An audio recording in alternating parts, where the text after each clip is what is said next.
ஒரு வைபோக்கர் ஓடி வந்து உனது மாமனார் பொய்கால் மண்டபத்தில் அமர்ந்து கொண்டிருக்கின்றார். அன்னவருக்கு கொட்டு மேல தாளத்தோடு எதிர்கொண்டு அழைக்க வேண்டும் என்று என்னிடம் தெரிவித்தார். நான் என்ன தெரிவித்தேன் அன்னவரிடம்?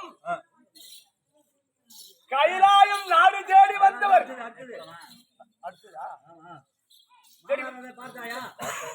எனது மாமனார் கைலாயத்தில் வந்ததை நீ பார்த்தாயா? சுவாமி, நாங்கள் தெரிவிப்பது உண்மைதான். அவர் வந்தால் மனம் தரித்து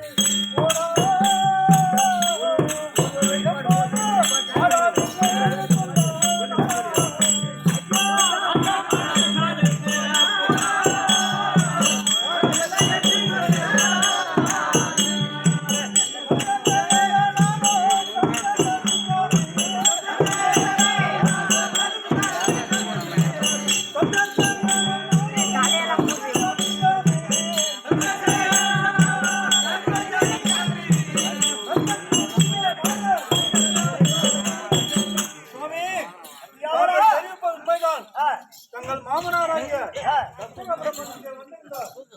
நான் எவ்வளவோ தடுத்தோம், தற்றும் இல்லாமல் இருந்த கோபத்தை